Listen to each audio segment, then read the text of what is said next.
सामर्थ का यश गाऊंगा और भोर को तेरी करुणा का जय जयकार करूंगा, क्योंकि तू मेरा ऊंचा गढ़ है और संकट के समय मेरा शरण स्थान ठहरा है। हे मेरे बल, मैं तेरा भजन गाऊंगा, क्योंकि हे परमेश्वर तू मेरा ऊंचा गढ़ और मेरा करुणामय परमेश्वर है। हालेलुया। हम प्रार्थना करेंगे। पिता परमेश्वर, धन्यवाद देना चाहते हैं इस खूबसूरत समय के लिए खुदावंद, जो कि आपने हमको दिया। ये बार फिर से हम आपकी उपस्थिति में आने पाए। हम धन्यवाद देना चाहते हैं परमेश्वर आपकी रहनुमाई, आपकी हिफाजत के लिए। हम धन्यवाद देना चाहते हैं पिता परमेश्वर आपकी खूबसूरत योजनाओं के लिए जो कि आप हमारे लिए बनाते हैं। हम धन्यवाद देते हैं खुदाउन कि आप हमारे साथ में हर पल रहते हैं, हमारे हर एक युद्ध में आप हमारी सहायता करते हैं। हम धन्यवाद देते हैं खुदाउन कि आप हर एक दिन को हमारे लिए खूबसूरत बनाते हैं एंड एवरी डे आप हमको बड़ी विजय में लेकर के चलते हैं। हम आपका धन्यवाद देते हैं प्रभु, धन्यवाद देते हैं उस मोहब्बत के लिए खुदाउन जो कि आप हमसे रखते हैं। धन्यवाद देते खुदा कि एक बार फिर से आपने हमको ये मौका दिया है कि हम आपकी उपस्थिति में आने पाए, हम आपकी आराधना कर सके, हम आपके नाम को बुलंदी पर उठा सके, आपके स्पर्श को, आपके टच को अपने जीवन में लेने पाए, आपके चरणों पे बैठ के आपसे सीखने पाए। हम धन्यवाद देते खुदा कि आप हमारे जीवनों में कार्य कर रहे हैं और आप हमको वैसा बना रहे हैं जैसा कि आप हमको बनाना चाहते हैं। धन्यवाद देते हैं प्रभु, इस पूरी इबादत को आपके हाथ में सौंपते हैं। हम चाहते हैं शुरू से आखिर तक के आप हमारे साथ में रहें, हमारे गीतों को गाने में, वचन को पढ़ने में, सुनने सुनाने में, हर एक बात में आप हमारे साथ में रहें और अपनी भली भावना शिक्षा को हमारे मध्य में पूरा करें। प्रभु, जितने लोग आज हमारे साथ में ज्वाइन होते हैं, हम चाहते अपने हाथ को बढ़ा करके आप उनको छुएं और आप उनको आशीष दें। इस पूरी इबादत को अपने हाथ में लें, देखिए संभालें, यीशु के नाम से मांगते हैं, सुनिएगा, ग्रहण कीजिएगा। आमेन एंड आमेन। हालेलुया। कुछ गीतों गाएंगे हम लोग, प्रभु की महिमा करेंगे। Thank you Jesus. हालेलुया। यीशु आप महान हैं। धन्यवाद।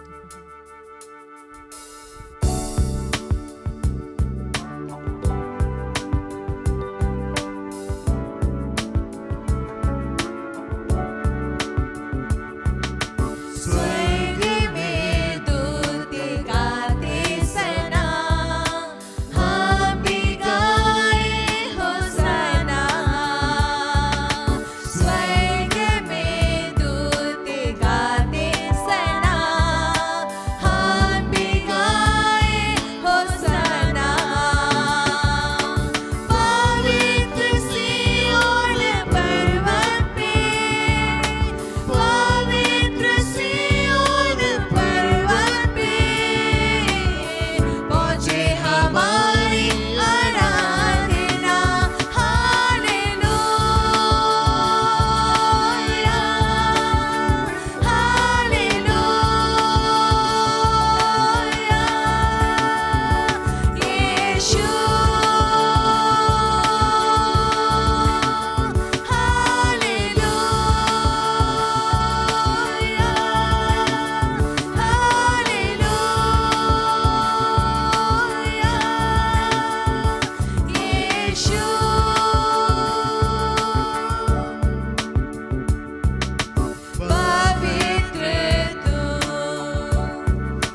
भर जाना चाहते हैं कि आप महान परमेश्वर हैं और आप भी एक पात्र सहायक और आप भी प्रेम की सही परिभाषा है प्रभु। इसलिए हम आपकी महिमा करते हैं और जो आपकी ओर देखते हैं प्रभु वो नए जीवन को प्राप्त करते हैं। जो आपके निकट आते हैं प्रभु यीशु वो आजादी को प्राप्त करते हैं। इसलिए यीशु हम आपकी महिमा करते हैं। हालेलुया प्रभु। इस सारी बातों को किनारे रखते हुए हम आपके पास में आते हैं क्योंकि आप महिमा के योग्य हैं प्रभु जी। ओ यीशु आप महान हैं, हमारे पापों को क्षमा करने वाले यीशु आपकी स्तुति हो। हालेलुया। हाँ प्रभु आप महान हैं, आप महान हैं, आप महान हैं प्रभु। हम लोग आपकी बड़ाई करते हैं यीशु। हालेलुया। Yes Lord. अब इस महिमा को आज हम सच में अपने पूरे हृदय से स्वीकार करते हैं जो आपकी महिमा है प्रभु। ओ आप जैसे हैं वो हमारे लिए बहुत अनमोल है प्रभु। हम आपकी महिमा करते हैं यीशु यीशु यीशु। इसलिए अपने जीवन के प्रभु के रूप में हम आपको घोषित करते हुए, अपने परिवार के प्रभु के रूप में घोषित करते हुए, अपने देश के प्रभु के रूप में घोषित करते हुए हम आपके पास में आते हैं क्योंकि आप भी हमारे राजाओं के राजा, प्रभु के प्रभु, छुड़ाने वाले, बचाने वाले, नए बल को देने वाले प्रभु हैं यीशु। और हम आपकी स्तुति करना चाहते हैं। ओ महिमा महिमा महिमा मिले मेरे प्रभु यीशु को। ओ सारा आदर आप ही का है, सारी महिमा आप ही की है। अद्भुत कामों की रचयिता तो आप ही है, उजाले की रचयिता तो आप ही है। इसलिए प्रभु हम सब कुछ को आपके हाथ में सौंप देते हैं। हम अपना सब कुछ सौंपते हुए आपकी आराधना करते हैं और हम चाहते हैं प्रभु हम पे अधिकार खोले, हम पर अधिकार खोले पूरी तरीके से। हमारा आत्मा प्राण और देह आपकी महिमा लगातार वो प्रकट करते रहे। हमारी इच्छा यही है प्रभु। और लगातार और रुकावटों को आप जानते हैं प्रभु, और लापरवाहियों को, उन बिंदुओं को जानते हैं जहाँ से कमजोरी हमारे जीवन में बह रही है प्रभु जी। आपको छुटकारा देना हमें आता है। इसलिए हम अपने आप को आपके हाथ में सौंपते हैं और हम चाहते हैं वो प्रेम जो आप हमसे करते हैं वो हमसे भी आपकी ओर बहने पाए। यीशु हमारे मदद करने वाले प्रभु, पवित्र आत्मा हमारे उत्तम सहायक, मेरे प्रियो की मदद करे कि जो प्रेम आपने हमसे किया हम भी वैसे ही प्रेम करते चले जाए। यीशु आप महान है, यीशु आप महान है। हम पर अधिकार करें, हमसे बोले और बातचीत करें, अपने वचन की उन उत्तम बातों को हमारे जीवन में प्रकट करें जिसके द्वारा प्रभु जी हम पहले जैसे नहीं रहेंगे और हम नए बल को प्राप्त करेंगे, हम नई आशा को प्राप्त करेंगे। अपने वचन की भी सामर्थ को हमारे जीवनों में आप बोले और खोले। उस बात को भेजे प्रभु जिससे हम छुड़ा लिए जाए और बचा लिए जाए। यीशु आप हमारी मदद करने वाले प्रभु हैं, यीशु आप हमारी सहायता करने वाले हैं प्रभु। पवित्र आत्मा हम आप ही की ओर देखते हैं और हम सीखना चाहते हैं, हम आप में बदलना चाहते हैं और आपकी महिमा को प्रकट करना चाहते हैं। हमारी सहायता करें। इस प्रार्थना को हम प्रभु यीशु मसीह के नाम में मांगते हैं। आमेन आमेन आमेन। Thank you Jesus.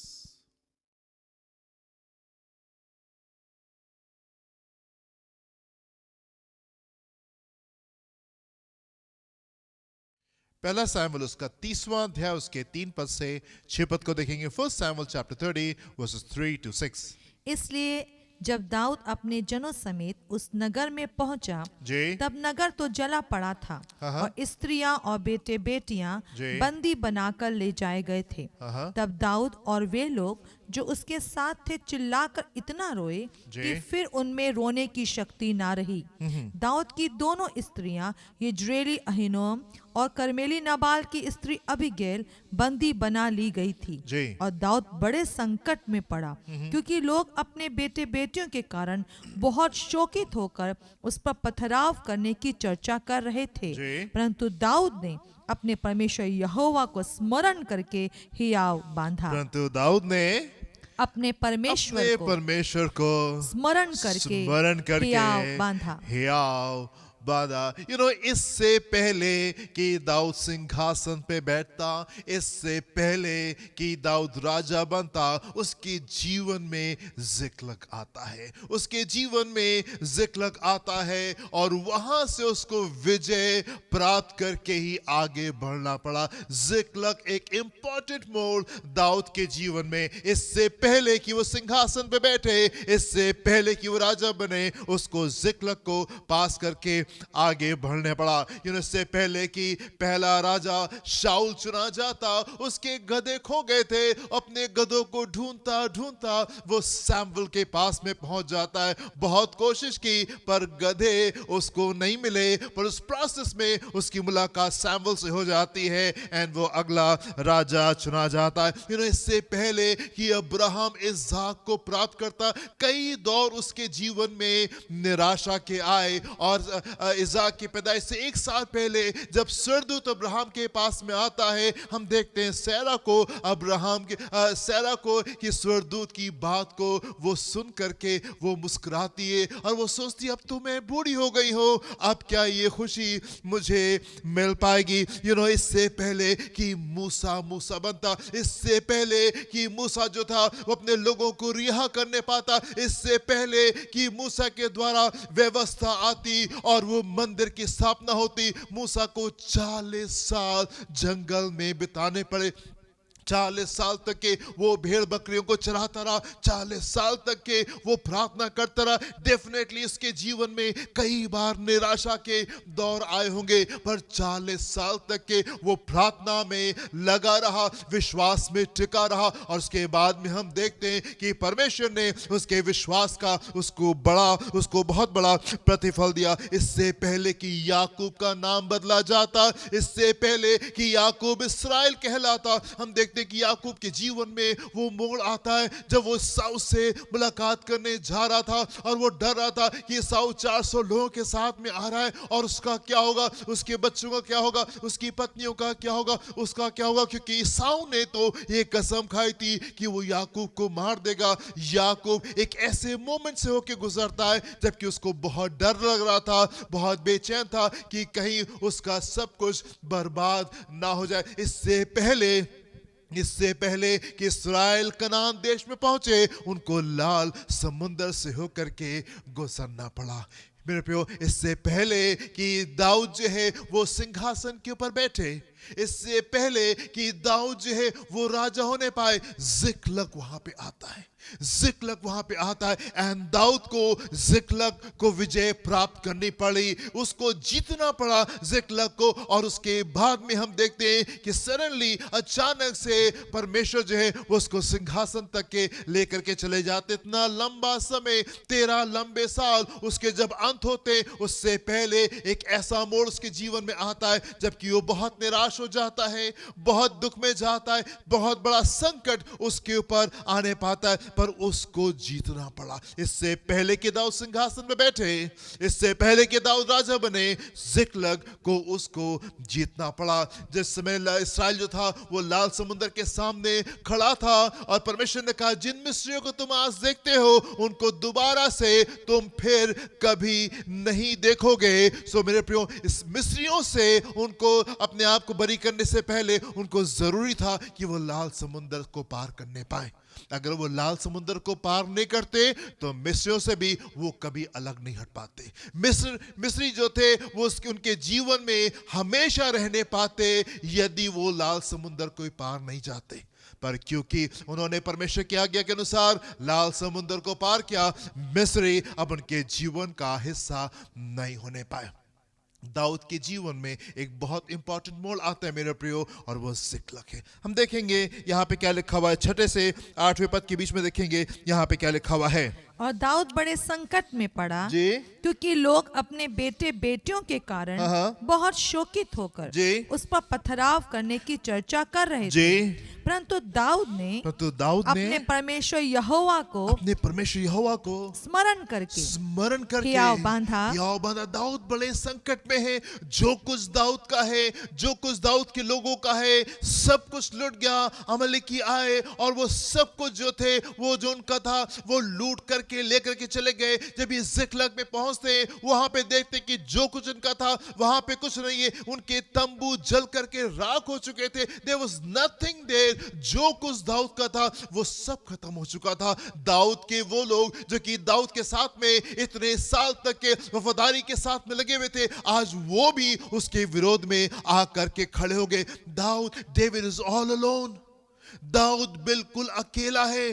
कहीं उसको आशा नजर नहीं आ रही है, कहीं उसको उम्मीद नजर नहीं आ रही है, कहीं उसको कुछ दिखाई नहीं दे रहा है। और ऐसा नहीं हुआ कि इस समय नातान नबी उसके पास में आ गया, और ऐसा नहीं था कि सैमुएल उसके पास में आया और उसने उसको हियाव बनाया। ऐसा नहीं था कि एलिया उसके पास में आ गया या एलीशा उसके पास में आने पाया, या कोई बड़ा भविष्यवक्ता उसके पास में आता है, या कोई स्वर्गदूत उसके पास में आता है जो कि उसके हियाव को बंधाता हैगा। पर मेरे प्रियो, हम यहाँ पे देखते हैं कि दाऊद जो है वो परमेश्वर में हियाव को प्राप्त करता है। पर दाऊद जो है वो परमेश्वर में हियाव को प्राप्त करता है। वो चुनता है, वो चुनता है। कोई उसको सपोर्ट करने वाला नहीं है, कोई उसको मार दिखाने वाला नहीं है। पर उन गंभीर पलों में David took a decision. Dawood एक फैसले को लेता है। दाऊद एक बहुत इंपॉर्टेंट फैसले को लेता है, और वो ये कि नहीं, मैं परमेश्वर में हियाव को बांधूंगा। कोई आशा नहीं है, कहीं कुछ दिखाई नहीं दे रहा है, कहीं से कुछ उम्मीद नजर नहीं आ रही है, लेकिन दाऊद परमेश्वर में हियाव को देखता है। आगे देखिए क्या लिखा हुआ है यहाँ पे। तब दाऊद ने अहीमेलेक के पुत्र जी अब्यातर याजक से कहा, जी एपोद को मेरे पास ला। जी तब अब्यातर एपोद को दाऊद के पास ले आया, जी। और दाऊद ने यहोवा से पूछा, और दाऊद ने यहोवा से पूछा, और दाऊद ने यहोवा से पूछा। उन गंभीर पलों में, उन दुख के पलों में, उन आंसुओं में, उन निराशा में, उस नाउमीदी में उसने क्या किया? उसने परमेश्वर को त्याग नहीं दिया। प्रभु, कब तक के हम प्रार्थना करते रहेंगे? कब तक के हम आशा लगाए रहेंगे? कब तक के हम इस झंडे को लेकर के हम आगे बढ़ते रहेंगे? उसने परमेश्वर को त्याग नहीं दिया, उसने परमेश्वर को छोड़ नहीं दिया, लेकिन परमेश्वर में उसने अपनी आशा को लगाया। परमेश्वर से पूछता है। जी क्या लिखा हुआ है यहाँ पे? उसने परमेश्वर से पूछा, क्या मैं इस दल का पीछा करूं? क्या मैं इस दल का पीछा करूं? क्या उसको जा पकड़ूंगा? जी। उसने उससे कहा, जी। पीछा कर। परमेश्वर से कहा पीछा कर, क्योंकि तू निश्चय उसको पकड़ेगा, निश्चय उसको पकड़ेगा, और निसंदेह जी सब कुछ छुड़ा लाएगा। सब कुछ छुड़ा लाएगा, और निसंदेह सब कुछ तू छुड़ा लाएगा। इन गंभीर पलों में, इससे पहले कि दाऊद सिंहासन पे बैठता, इससे पहले कि दाऊद राजा बनता, इससे पहले कि उसकी चीजें पुनर्स्थापित होती, इससे पहले कि उसके जीवन में विश्राम आता, उसके जीवन में रेस्ट आता, उसके जीवन में कुछ सब आता, उसके जीवन में एक सेलिब्रेशन आता, इससे पहले कि वो सिंहासन पे बैठता, हम देखते हैं एक ऐसा पल दाऊद के जीवन में आता है जबकि वो भारी संकट में पड़ता है। सब कुछ जो उसके पास में था सब कुछ चला गया, उसके अपने लोग उसके विरोध में। पर उन गंभीर पलों में, उन गंभीर मोमेंट्स में दाऊद ने एक बहुत इंपॉर्टेंट काम को किया, और दाऊद ने यह किया कि उसने अपनी उम्मीद परमेश्वर में बांधी, और वो परमेश्वर के पास में जाता है, और वो प्रार्थना करता है, और वो परमेश्वर को पुकारता है, और वो परमेश्वर की ओर देखता है, और वो परमेश्वर से सुनने की कोशिश करता है, प्रभु इन गंभीर पलों में, इन तमाम परिस्थितियों के बीच में आप क्या मुझसे कह रहे हैं?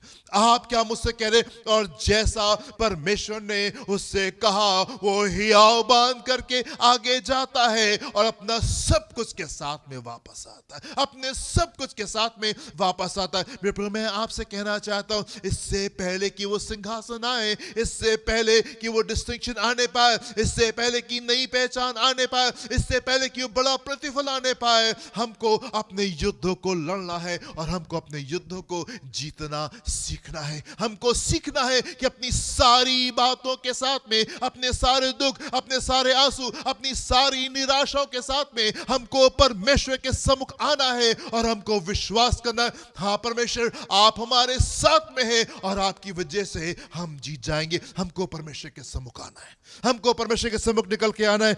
लाल समुद्र के पास में मेरा प्रियो गंभीर चीज हुई। आप देखें निर्गमन उसका, एक्सोडस उसका 14 चैप्टर 15 to 16 वर्स को देखेंगे, 15 और 16 पद को देखेंगे। यहाँ पे क्या लिखा हुआ है?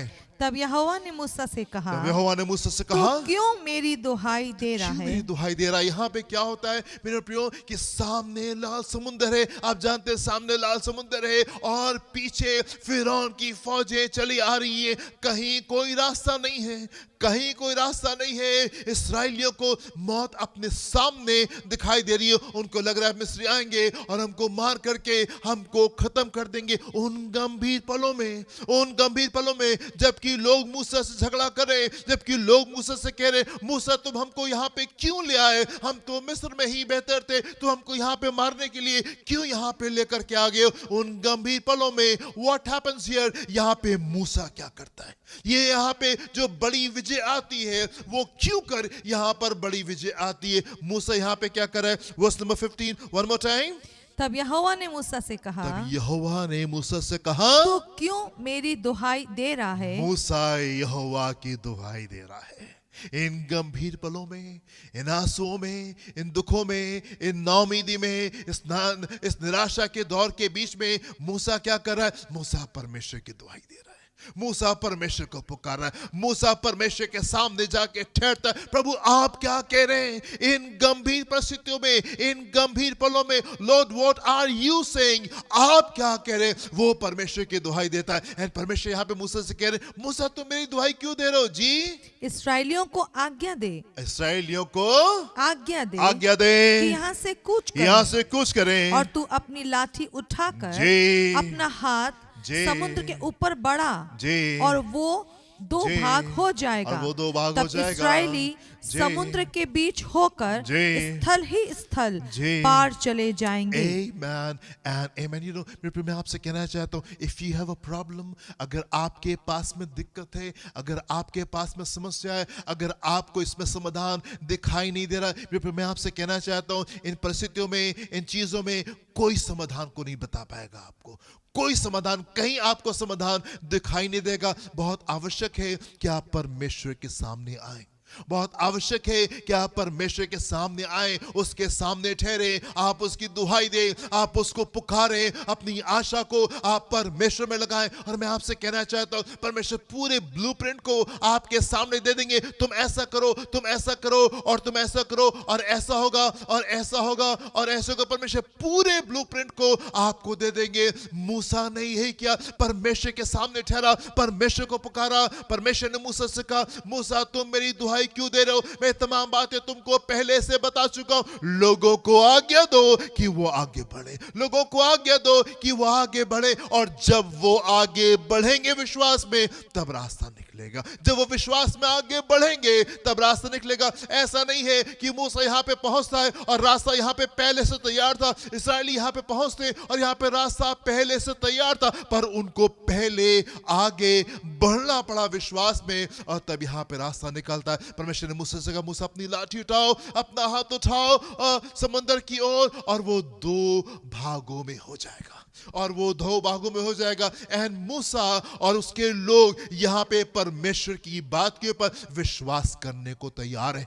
वो यहाँ पे इस बात को विश्वास करने को तैयार है, हाँ परमेश्वर आप समुद्र को फाड़ करके इसके बीच में से हमारे लिए मार्ग को निकाल सकते। परमेश्वर तो कह रहा है, परमेश्वर तो कह रहे हैं, पर यहाँ पे हम देखते हैं मूसा को, और हम यहाँ पे देखते हैं लोगों को कि वो तैयार है परमेश्वर की बात के ऊपर विश्वास करने के लिए, परमेश्वर की बात के ऊपर विश्वास करने के लिए। आप देखिए 21वें और 22वें पद में यहाँ पे क्या लिखा हुआ है। तब मूसा ने अपना हाथ समुद्र के ऊपर बढ़ाया, तब मूसा ने अपना हाथ समुद्र के ऊपर बढ़ाया। मेरे प्रिय, हम बहुत बार बड़े चमत्कारों को अपने जीवन में देखना चाहते हैं। हम चाहते तो हैं कि मूसा की तरीके से आशीषित हो, हम चाहते तो हैं कि हम दाऊद की तरीके से आशीषित हो, हम चाहते तो हैं कि हम अब्राहम की तरीके से आशीषित हो, पर उनके प्रकार से हम विश्वास करने को तैयार नहीं है, उनके प्रकार से हम आज्ञाकारिता में आने को तैयार नहीं है। परमेश्वर ने कहा अपना हाथ बढ़ाओ, और मूसा यहाँ पे हाथ बढ़ा रहा है।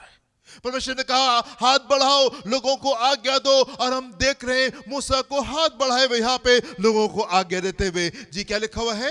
तब मूसा ने अपना हाथ समुद्र के तब ऊपर मूसा ने बढ़ाया अपना हाथ समुद्र के ऊपर बढ़ाया। और यहोवा ने रात भर जी प्रचंड पुरवाई चलाई आमेन। और समुद्र को दो भाग करके जी। जल ऐसा हटा जल दिया ऐसा हटा दिया, जिससे उसके बीच जी। सूखी भूमि हो गई। सूखी भूमि हो गई। तब इस्राएली समुद्र के बीच आमेन। स्थल ही स्थल पार होकर चले आमेन। और जल उनकी दाहिनी और जल और उनकी दाहिनी बाईं ओर और बाईं ओर दीवार का काम देता था। दीवार का काम देता था। I mean, this is so beautiful.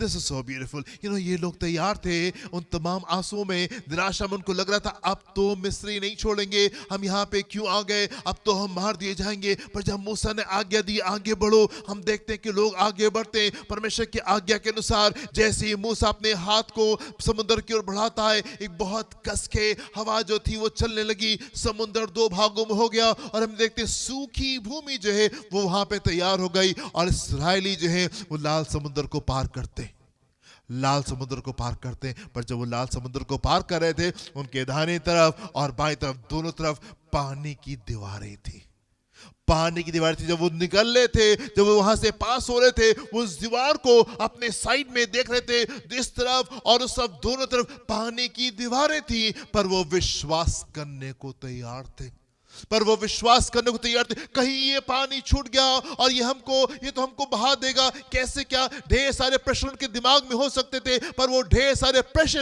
उनके दिमाग में नहीं आ रहे। वो परमेश्वर के ऊपर विश्वास करने को तैयार है, परमेश्वर के ऊपर विश्वास करने को तैयार है। मूसा ने कहा आगे बढ़ो, वो समुद्र की ओर आगे बढ़े। परमेश्वर ने मार को निकाल दिया, पर वो मार कैसा था, दोनों तरफ पानी की दीवारें थी, दोनों तरफ पानी की दीवारें थी। एंड ये लोग तैयार थे परमेश्वर के ऊपर विश्वास करने के लिए, परमेश्वर के ऊपर विश्वास करने के लिए। जिन मिस्रियों को तुम आज देखते हो, जिन मिस्रियों को तुम आज देखते हो, तुम दोबारा उनको कभी नहीं देखोगे। पर वो कब होने पाएगा, जब तुम विश्वास के द्वारा लाल समुद्र को पार करोगे, जब तुम विश्वास के द्वारा लाल समुद्र को पार करोगे। यदि आप विश्वास करने को तैयार नहीं है, यदि आप लाल समुद्र में आगे बढ़ने को तैयार नहीं है, यदि आप उन पानी की दीवारों के बीच में से गुजर करके जाने को तैयार नहीं है, मेरे प्रिय मैं आपसे कहना चाहता हूं, मिस्री आपके जीवन का हिस्सा पूरी जीवन भर रहेंगे।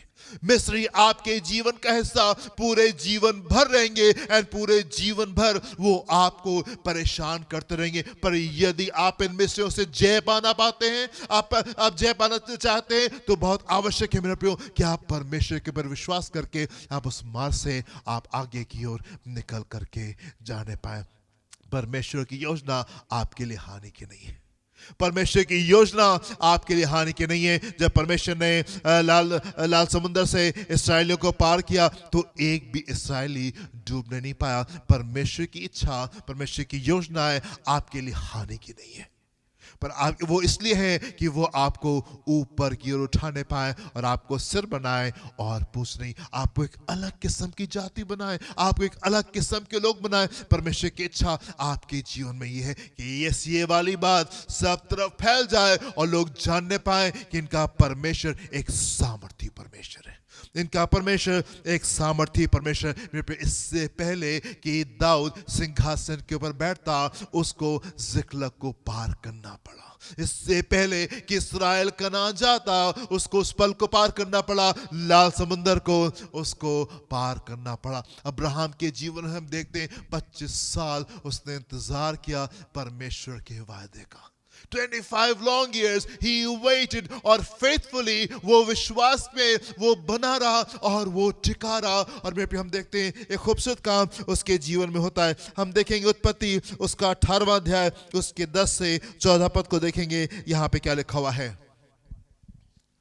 उसने कहा जी, मैं बसंत ऋतु में, स्वर्गदूत ने कहा जी, मैं बसंत ऋतु ऋतु में में निश्चय तेरे पास फिर आऊंगा जी, और तेरी पत्नी सारा के एक पुत्र उत्पन्न होगा। जी, सारा तंबू के द्वार पर जी, जो अब्राहम के पीछे था सुन रही थी। हाँ, अब्राहम और सारा जी, दोनों बहुत बूढ़े थे। दोनों बहुत बूढ़े थे। अब्राहम 99 इयर्स का था, 99 साल का था। सारा 10 साल छोटी थी, 89 इयर्स की थी। जी, और सारा का मासिक धर्म बंद हो गया था, जी। इसलिए सारा मन में हंस कर कहने लगी, इसलिए सारा मन में मन हंसकर में हंसकर कहने लगी मैं लगी तो बूढ़ी हूँ मैं तो बूढ़ी हूँ और मेरा पति भी बूढ़ा है, जी तो क्या मुझे ये सुख होगा? जी तब यहोवा ने अब्राहम से कहा, जी सारा ये कहकर क्यों हंसी जी कि क्या मेरे जो इतनी बूढ़ी हो गई हूँ जी सचमुच एक पुत्र उत्पन्न होगा? जी क्या यहोवा के लिए कोई काम कठिन है? जी नियत समय में जी अर्थात वसंत ऋतु में हाँ। मैं तेरे पास फिर आऊंगा जी। और सारा के पुत्र उत्पन्न होगा। जी एवरी डे वो परमेश्वर के वायदों को देखते थे एंड एवरी डे वो अपने जीवन को देखते थे। हर दिन वो परमेश्वर के वायदों को देखते थे अब्राहम और सारा, और हर दिन वो अपने जीवन को देखते थे कि वो बुजुर्गी में कहाँ पहुँच गए। और जब यहाँ पे एक साल पहले सुरदूत आकर के इन चीज़ों को बोल रहा है, मनी मन सारा सोच रही है अब तो मैं बूढ़ी हो गई हूँ, अब तो मेरा पति जो है वो बूढ़ा हो चुका है, क्या ये बातें अब संभव है? क्या ये बातें हमारे जीवन में हो सकती हैं? ऐसा दौर है, ऐसा समय है, दुख है, निराशा है, कोई उम्मीद दिखाई नहीं दे रही है। बस नाउमीदी में, उस निराशा में सारा ने क्या किया? इब्रानी उसका 11वां अध्याय और 11वें पद को देखेंगे, यहाँ पे क्या लिखा है। Hebrews chapter 11 verse 11।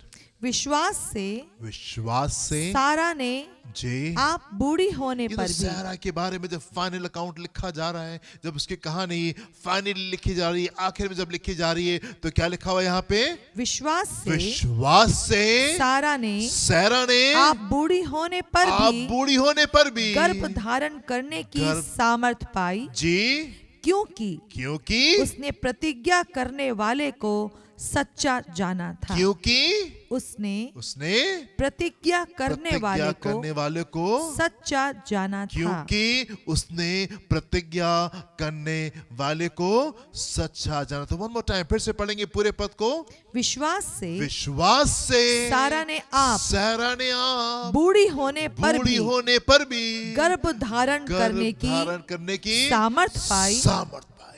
बूढ़ी होने के बावजूद भी उसने सामर्थ पाई और उसको बेटा होने पाया। क्यों? क्योंकि उसने विश्वास किया था कि जिसने मुझसे वायदा किया है वो सच्चा। बाकी कहीं कोई आशा नहीं थी, मैं बूढ़ी हो चुकी हूँ, मेरा पति बूढ़ा हो चुका है, ये तो संभव नहीं है। पर ये संभव है, क्योंकि जिसने वायदा किया है वो सच्चा परमेश्वर है। जिसने वायदा किया है वो सच्चा परमेश्वर। इससे पहले कि इस बड़ी आशीष को प्राप्त करते, इससे पहले कि वो वायदे जो कि परमेश्वर ने अब्राहम और सारा से किए थे उनके जीवन में सिद्ध होते, यस वो आंसू का दौर आया, यस वो निराशा के दौर आए। पर जितनी बार निराशा के दौर आते थे, उतनी बार उनका विश्वास कूद करके सामने आ जाता था। उतनी बार उनका विश्वास जो था वो कूद करके सामने आ जाता था और वो इस बात के ऊपर विश्वास करने के लिए तैयार थे कि जिसने वायदा किया है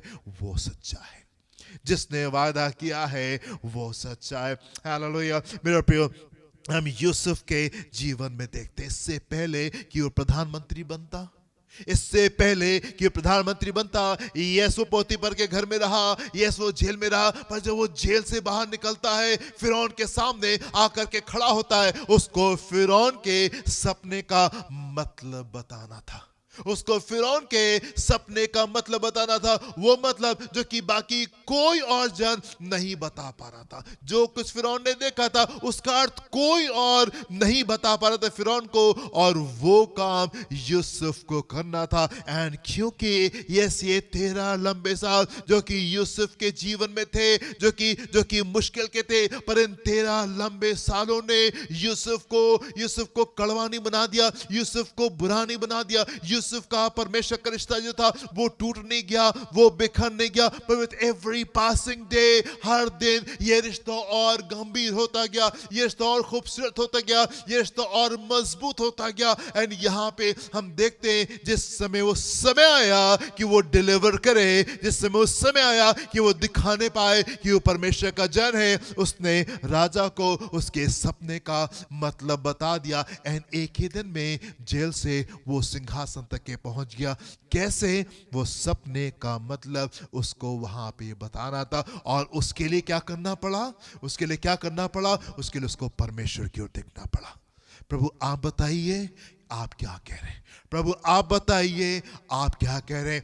यूसुफ ने उन गंभीर पलों में परमेश्वर को चुना। उन 13 लंबे साल में जबकि अपने परिवार से अलग हुआ और सिंहासन पे पहुंचने तक के और उसके आगे भी यूसुफ ने हर बार परमेश्वर को चुना। नहीं, मुझसे जिसने वादा किया है वो सच्चा। मैं जेल में पहुंच जरूर से गया हूं पर मैं यहां से बाहर जरूर से निकलूंगा। कोई दोस्त नहीं है, कोई आशा नहीं है, कहीं किसी तरफ से कोई ऐसी आशा मुझे दिखाई नहीं दे रही है, पर मैं इन चीजों से बाहर निकलूंगा। क्यों? क्योंकि जिसने मुझसे वादा किया है वो सच्चा परमेश्वर है। इन 13 लंबे सालों में बहुत से दुख, बहुत सी परिस्थितियां उसकी गंभीर होती गई। जितना वो प्रार्थना कर रहा था उसकी चीजें और जो थी वो गड़बड़ हो गई। पोतीफर के घर से निकल करके वो जेल में आ गया। पर ऐसा नहीं था कि यूसुफ का संबंध जो था वो परमेश्वर से बुरा हो गया और वो बिगड़ गया। पर हम देखते हैं यूसुफ का संबंध परमेश्वर के साथ में और मजबूत होने पाया,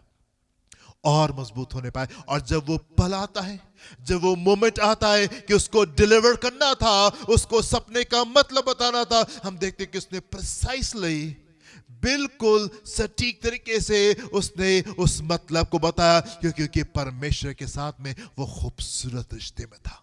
13 साल दुखों के, पर 13 साल तक के परमेश्वर के साथ में उसका रिश्ता और भी ज्यादा मजबूत होता गया, मजबूत होता गया। परमेश्वर से पूछा और जो प्रभु ने बताया वो बातें उसने आगे उनको जा करके बता दी। और हम देखते मेरे प्रियो कि यूसुफ जो है वो प्रधानमंत्री बनने पाया। इससे पहले कि डैनियल के जीवन में वो नई पहचान आती, इससे पहले कि डैनियल पहचाना जाता कि इसमें तो परमेश्वर की आत्मा रहती है, इससे पहले कि राजा नबूकदनेस्सर अपने सिंहासन से उठ करके डैनियल के सामने झुक करके उसको सलाम करता, इससे पहले कि नबूकदनेस्सर कहता कि यस डैनियल का ही परमेश्वर जो है वो परमेश्वर, से पहले कि वो नई पहचान उसके जीवन में आती, इससे पहले कि डैनियल का पोजीशन जो थी वो ऊंची की जाती, डैनियल को राजा के खाने को इनकार करना पड़ा कि नहीं, मैं ये खाना नहीं खाऊंगा।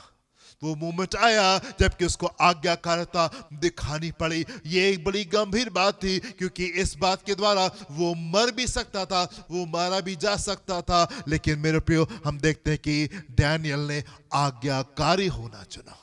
डैनियल ने मौत से ज्यादा आज्ञाकारी, जीवन से ज्यादा उसने आज्ञाकारिता को उसने चुना। एंड क्योंकि उसने परमेश्वर को चुना, एंड क्योंकि उसने परमेश्वर को चुना, नई पहचान उसके जीवन में आती है, नई पहचान उसके जीवन में आती है। मेरे प्रिय, मैं आपसे कहना चाहता हूं, इससे पहले कि वो सिंहासन आए, इससे पहले कि वो नई पहचान हमारी आने पाए, इससे पहले कि हम सिर बनने पाए, मेरे प्रियो एक मोमेंट आता है, एक पल आते हैं जबकि हम दुख में जाते हैं, हम आंसुओं में जाते हैं, हम निराशा में जाते हैं, हमें लगता है प्रभु ने हमको छोड़ दिया, हमें लगता है कि अब कुछ काम करने नहीं जा रहा है, अब तो सब कुछ खत्म। पर उन परिस्थितियों में, उन हालातों में हमको परमेश्वर को चुनना होता है।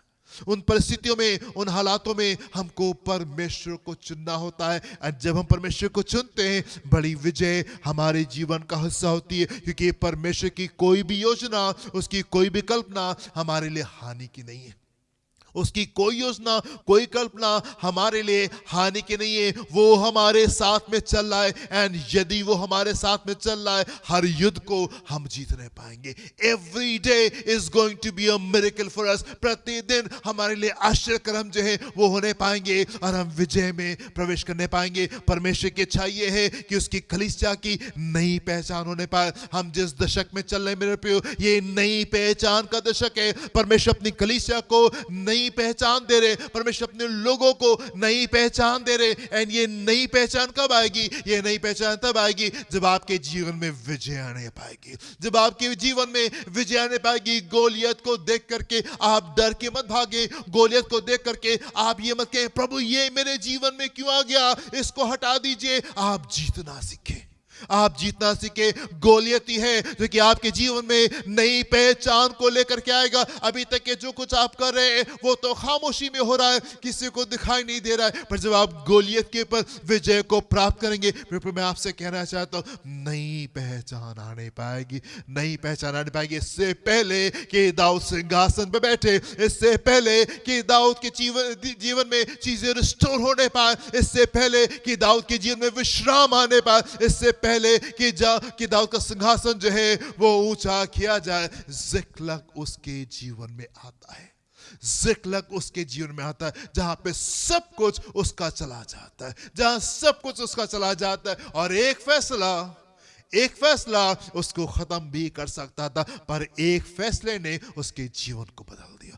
एक फैसला उसको हमेशा के लिए राइट ऑफ कर सकता था, खत्म कर सकता था, पर एक फैसले ने उसके लिए तमाम चीजों को बदल दिया। उसने उन गंभीर पलों में परमेश्वर को चुना, उन गंभीर पलों में उसने परमेश्वर को चुना। और जब उसने परमेश्वर को चुना मेरे प्रियो, परमेश्वर ने उसके जीवन में बड़ी विजय कुंडेला।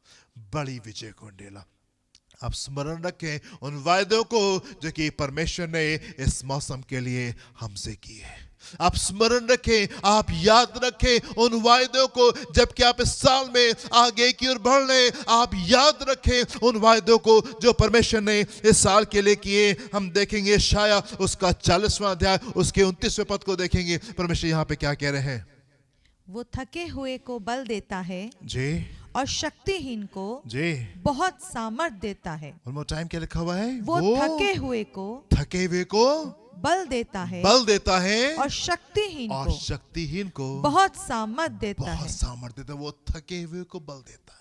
यदि आपके जीवन में थकान महसूस कर रहे हैं, यदि आप अपने जीवन में थकान को महसूस कर रहे हैं, आपको लग रहा है और कब तक है, और कितना विश्वास करेंगे, और हम कितनी प्रार्थना करेंगे, और हम कितना वचन पढ़ें, और हम कितने आज्ञाकारी होने पाए, अब और हम क्या बदल दें। यदि आप अपने जीवन में थक रहे हैं, मेरे पे मैं आपसे कहना चाहता हूं, परमेश्वर का वायदा इस साल के लिए है कि वो थके हुए को बल देने वाला परमेश्वर है, थके हुए को बल देने वाला परमेश्वर है, और शक्तिहीन को बहुत सामर्थ देता है। यदि इस मौसम में, यदि इन दिनों में आपको महसूस हो रहा है कि नहीं आप कमजोर हैं, फिर मैं आपसे कहना चाहता हूं, परमेश्वर आपको बड़ी सामर्थ से इस सीजन बढ़ने जा रहा है। यदि आप थकान को महसूस कर रहे हैं, यदि आप कमजोरी को महसूस कर रहे हैं, यदि आप निराशा को महसूस कर रहे हैं, यदि आपको लग रहा है प्रभु और कब तक के हम करते रहे, फिर मैं आपसे कहना चाहता हूं, आपका विश्वास जागने पाए, आप परमेश्वर की ओर देखें, आप परमेश्वर को पकड़ें, जैसे तमाम विश्वासी लोगों ने और बहुत से और लोगों ने, इनफैक्ट परमेश्वर के हर एक जन ने अपने जीवन में, अपने उन दुख के पलों में, उन आंसुओं में, उन निराशा में, उन्होंने परमेश्वर को चुना, उन्होंने परमेश्वर को पकड़ा, उन्होंने परमेश्वर की ओर आशा को लगाया। मेरे प्रिय, मैं आपसे कहना चाहता हूं, यदि आप थक रहे हैं, यदि आप हार रहे हैं, आप परमेश्वर की ओर देखें, आप परमेश्वर की ओर देखें, सारी निराशा के विपरीत आप परमेश्वर की ओर देखें, और आपकी आशा परमेश्वर में लगने पाए, और आप विश्वास के साथ में आगे बढ़े, और जैसे दाऊद सब कुछ को वापस ले आया, आप विश्वास करें परमेश्वर सब कुछ के साथ में आपको रिस्टोर करेंगे, सब कुछ के साथ में इस सीजन में वो हमको रिस्टोर करने जा रहा है। बड़ा प्रतिफल जो है वो हमारे जीवन में इन दिनों देने जा रहा है। हम उस मौसम में जा रहे हैं मेरे प्रियो, जहां विश्राम हमारे लिए रखा है।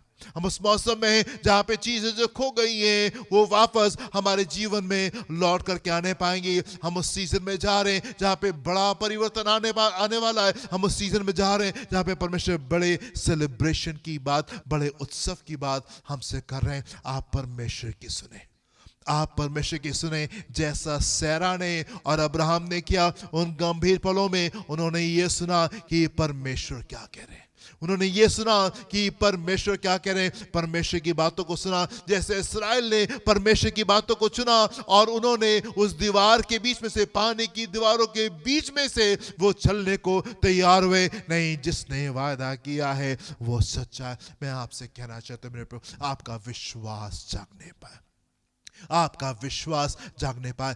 परमेश्वर की ओर देखें। हम एक ऐसे मौसम में चल रहे मेरे प्रियो, जहां बड़ा प्रतिफल हमारे जीवन में आने वाला है, हम एक एफेसियन पदों को देखेंगे, 29 से 31 पद को देखेंगे। यहाँ पे क्या लिखा हुआ है? वो थके हुए को बल देता थके हुए को है बल देता है और शक्तिहीन को बहुत सामर्थ देता है। तरुण तो थकते और श्रमित हो जाते हैं और जवान ठोकर खाकर गिरते हैं, परंतु जो यहोवा की बाट जोते हैं वे नया बल प्राप्त करते जाएंगे। वे उकाबों के समान उड़ेंगे, वे दौड़ेंगे और श्रमित न होंगे, चलेंगे और थकित न होंगे।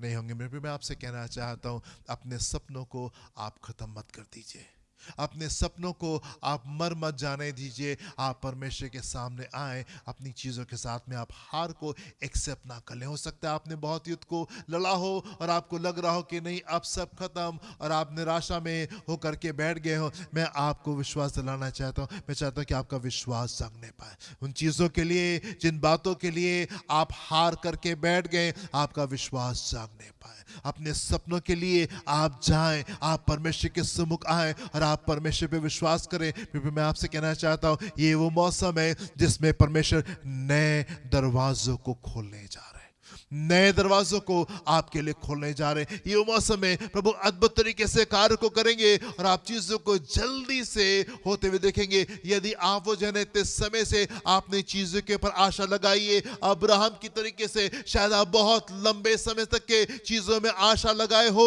सारा की तरीके से शायद आप बहुत लंबे समय तक के चीजों में आशा लगाए हो, और हो सकता है कि आप थक रहे हो सकता है आप कमजोर पड़ रहे। मैं आपसे कहना चाहता हूं, आप परमेश्वर की ओर देखें, आप परमेश्वर की ओर देखें, और वो आपसे कह रहा है कि यस, इस मौसम में जो कुछ उसने आपसे वादा किया था वो उसको पूरा करने जा रहा है। इस मौसम में, इस सीजन में जो कुछ उसने कहा था वो उन चीजों को पूरा करने जा रहा है। अपने सपनों को आप जगाएं, अपने सपनों को आप मर मत जाने दें, आप उनको खत्म मत हो जाने दीजिए। यदि आप थक रहे हैं, अपने युद्धों को आप हार मत जाए। आप परमेश्वर की ओर देखें, भले कहीं कोई आशा ना दिखाई दे, भले कितनी दूर तक के कोई आशा ना दिखाई दे, दाऊद के समान आप चुने कि आप परमेश्वर के ऊपर विश्वास करेंगे।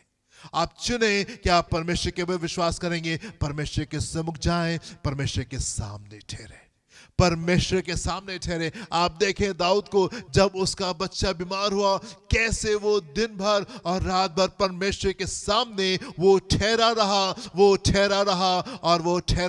और आप भी कोशिश करें, समय को निकालें, परमेश्वर के सामने ठहरे, चलते फिरते उठते बैठते आप परमेश्वर की ओर देखें। और मैं आपसे कहना चाहता हूँ, ये वो मौसम है, ये वो सीजन है जिसमें उसने जो कहा है वो उसको पूरा करने जा रहा है, आमीन, हालेलुया। ये खूबसूरत मौसम है, परमेश्वर अपने लोगों को बड़े प्रतिफल में लेकर के जा रहे हैं, फर्स्ट सैमुएल से सेकंड सैमुएल में जो अंतर है, उसी चीजों को हम देखने जा रहे हैं। ये कहानी हमारे बारे में ही रहेगी, लेकिन अब ये कहानी बदलने जा रही है। जैसे दाऊद ने फर्स्ट सैमुएल से सेकंड सैमुएल में परिवर्तन को देखा, वही चीजें अपने जीवन में हम इस मौसम में देखने जा रहे हैं। परमेश्वर को पकड़ें, परमेश्वर को थामें, उसके सामने ठहरे और उसकी सुने कि वो क्या कह रहा है, एंड जरूर से आपके जीवन में गवाही होने पाएगी। प्रभु आपको आशीष दे। अपनी आंखों को बंद करेंगे, हम प्रार्थना करेंगे। पिता परमेश्वर, हम धन्यवाद देना चाहते हैं, आप एक वफादार परमेश्वर। प्रभु हम धन्यवाद देना चाहते हैं, आप एक अच्छे परमेश्वर। प्रभु हम धन्यवाद देना चाहते हैं कि आपने हमारे लिए भलाई ही को रखा है। प्रभु हम धन्यवाद देना चाहते हैं कि आपकी कोई भी योजना, आपकी कोई भी इच्छा हमारे लिए हानि की नहीं है, आपका कोई भी प्लान हमारे लिए हानि का नहीं है। एंड जिस भी मार्ग से आप हमको लेकर के जाते हैं, प्रभु आपको विजय दिलाना आता है। हम धन्यवाद देते हैं कि आप एक सामर्थी परमेश्वर। हम धन्यवाद देते हैं परमेश्वर कि सारी चीजों के पर आप आपका कुल अधिकार है पिता परमेश्वर, और सारी चीजें आपके अधिकार में प्रभु। जो कुछ आप करना चाहें आप उसकी पूरी आजादी को रखते हैं। हम आपका धन्यवाद देते हैं प्रभु। हम चाहते हैं कि इस मौसम में, इन दिनों में हमारा विश्वास जागने पाए प्रभु। यदि कोई जन थक रहा है, यदि कोई जन कमजोर पड़ रहा है प्रभु, हम चाहते हैं कि आपका सामर्थ उसके जीवन में कार्य करने पाए, और आपके वचन के अनुसार कि जैसे आप कमजोरों को बहुत बड़े बल से आप उनको भरते हैं प्रभु, हम चाहते हैं कि आपका बड़ा बल जो है वो हमारे जीवनों में निकल के आने पाए। हमें से हर एक जन का विश्वास जो है वो एक अगले स्तर के पर निकल करके आने पाए, और हमें से हर एक जन अपने दुखों में, अपने आंसुओं में, अपनी निराशा में प्रभु आपकी ओर देखने पाए और विश्वास करने को तैयार हो, आपके सामने ठहरे। और प्रभु हम चाहते कलीसिया में एक बड़ी विजय आने पाए, लोगों के जीवन में एक बड़ी विजय आने पाए। हर एक जन प्रभु, चाहे वो उसका विश्वास कितना छोटा ही क्यों नहीं हो, बड़ी विजय उनके जीवन में आने पाए पिता परमेश्वर। यदि कोई जन विश्वासी जीवन में बालक ही क्यों नहीं हो प्रभु, उसके जीवन में बड़ी विजय इस मौसम में निकल कर आने पाए प्रभु। जबकि आपकी इच्छा है कि आप कलीसिया को एक नई पहचान देना चाहते, हम प्रार्थना करते प्रभु कलीसिया की एक नई पहचान होने पाए, नई पहचान होने पाए प्रभु। आप हमारे बीच में सामर्थ्य दिखाई दें, आप हमारे बीच में सामर्थ्य दिखाई दें, सहायता करें प्रभु हर एक जन की, कि हम आपके सामने ठहरने पाए और आपकी बड़ी विजय को अपने जीवन में लेने पाए। धन्यवाद धन्यवाद धन्यवाद। सारी बातों को हम आपके हाथों में सौंपते प्रभु। जो भी लोगों की नीड है, मेंटल, फिजिकल, इमोशनल, स्पिरिचुअल, वो आपके आसमानी भंडार के द्वारा पूरी होने पाए। देखें, संभालें, यीशु के नाम से मांगते, सुनिएगा, ग्रहण कीजिएगा। आमीन एंड आमीन। हमारे खुदावंद यीशु मसीह का फजल और अब आपकी मोहब्बत, पाक की रिफाकत, शराकत हमें सारे के साथ में अब से लेकर हमेशा तक होती रहे। आमीन एंड आमीन। हालेलुया। God bless you my dear friends. प्रभु आपका आशीष दें। जय मसीह की।